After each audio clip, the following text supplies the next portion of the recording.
The Millennium Development Goals are wholly admirable in every way. I mean, who would be against any of the things that they're for? The problem, I think, for the goals in the wider context is that they were established at a time when the dominant political consensus kind of believed that things were bound to get better.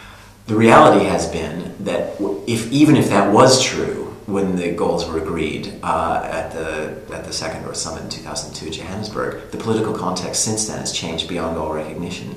The institutions simply don't exist to deliver all of those things, and what they really don't do is coordinate in any meaningful way. The Millennium Development Goals are great. The problem has been the institutions to deliver them simply don't exist.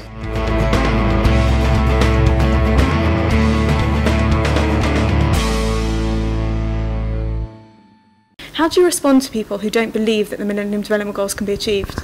Well, first of all, the Millennium Development Goals themselves, getting people to focus on the key 8 things that encapsulated these extremes of poverty in our world, were a considerable achievement. To get everyone to focus on those things was a great achievement. We're now within 4 years of the time by which they're meant to be achieved, and it is clear that many of them are off track. If you live, for example, in a deeply conflicted part of the world, there is a likelihood that no MDG will be achieved at the moment in that country. So the aim of all of us who care about this should be to try and make sure that these goals are achieved. There's no doubt that progress is being made, but that progress is not fast enough. And what the British government says is that over the remaining 4 years, we must all approach this task with vigour and commitment and make sure that we do get clean water, sanitation, basic healthcare and education to those people at the end of the track in our world who do not have it. There are currently 1.7 billion people without access to clean water and sanitation. There's a projected 2 billion increase in world population in the next 40 years, and that will see demand for water soar even further. So how do we go about meeting the ever-increasing demand? It's very important to focus on getting water and sanitation to people who don't have it. And also, thank goodness, compared with other development interventions, it's very good value for money and quite cheap. And of course, it transforms the lives, particularly of women, to have access to clean water and sanitation.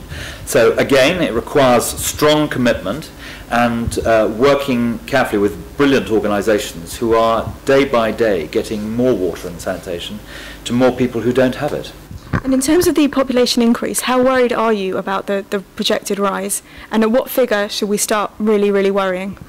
Well, the coalition government has made it an absolute priority to try and extend choice to women over whether and when they have children. For example, in sub-Saharan Africa, something like 73% of women have no access to contraception. And this is absolutely absurd. If you take a country like Niger, which 50 years ago had a population of under 3 million people, which today has a population of about 11 million, and by 2050 will have a population of about the same size as Britain. This is an incredibly insecure part of the world. It's food insecure. It's a country that often has great difficulties with famine and starvation and food insecurity. It's economically very insecure. It's politically insecure. It is crackers that there is not sufficient access to contraception in a place like Niger, and that's why, as I say, it's one of the commitments of this coalition government in Britain to try and extend as far as we can availability of contraception so that women have a choice over whether or not they have children. You've been to a great many developing countries. What did you see on your travels in addition to what you've already mentioned that really troubled you? For many of us, it is a moral responsibility for the rich world to try and do something about these colossal discrepancies of wealth and opportunity which exist in our world. And as you say, when I was shadowing this job in opposition, I had the opportunity of going to 37 poor countries, always looking at a particular theme. For example, I went to Uganda to look at the fight against HIV/AIDS. I went to Rwanda to see how a country can recover from the awful events of the genocide there in 1994. I went to Mali to look at the effect of protectionism in trade on the cotton growers who live in Mali, 3 million of whom seek to earn their living by growing cotton in one of the poorest countries in the world, but they can't sell their cotton for a living wage because of the protectionist trading policies of the rich world. So I always went with a particular theme, but what I learnt from all those visits, I hope, was what works and what doesn't work in development terms, but in particular that there are children like my children, kids who have no opportunities in life, which we take for granted in Britain, and that our generations, for the first time ever, can do something about this colossal discrepancy I've described. And I think that is a passion which drives many people of our generations who want to make sure that we leave our mark in the sand in terms of progress for people who have none of the things that we take for granted in Britain. It's certainly very empowering for our generation to hear that we can do something. But as you said yourself, with a lot of the targets we're way off.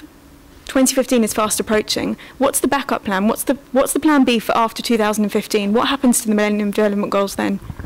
Well, clearly we need to think long term about development, but I'm very much against having a plan B. I think we've got to get everyone to focus on achieving these goals to the greatest possible extent in the next 4 years.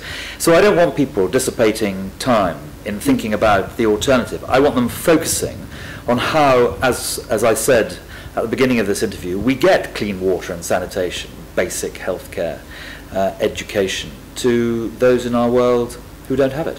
Finally, if we look around the world today and we see conflict, global economic crisis, climate change, water problems, what would you say is the greatest stumbling block to development in 2011? First of all, it is clear that it is conflict, above all, which mires people in poverty, and therefore we should be focusing on stopping conflict starting. Once it's started, stopping it, and once it's over, reconciling people, which, as I say, was the reason I first went to Rwanda, to see how you set about that task in such unbelievably difficult circumstances. So tackling conflict is the key in one sense, but equally it is economic growth. It is the growth of the private sector, jobs. A country that cherishes its entrepreneurs will not remain poor for long. So just as it's conflict which mars people in poverty, so it's economic growth and the work of the private sector and enterprise and the attraction of economic investment which helps people to lift themselves out of poverty. And of course, thirdly, the development budget, money spent aright, achieves miracles, but it's got to be focused on results, tangible results, so that the tax-paying public can see that their money is being well spent. But as I say, where it is well spent, where we push away the defects of corruption and so on, aid achieves miracles. There are 2 million girls in school in Afghanistan today thanks to the international aid effort. We have pretty much eradicated smallpox. We're on our way to eradicating polio, thank goodness, and indeed we're going to make huge strides, I hope, in the fight against malaria. Malaria is a disease which kills 3,000 children under 5 every day in our world. In my constituency of Sutton Coldfield, if 3 children died from malaria, it would be a front page news story and at the top of every news bulletin. 3,000 children die around the world of this awful disease which we have the power to prevent, and I'm certain that in our generations we're going to make huge progress in eradicating that awful disease as well.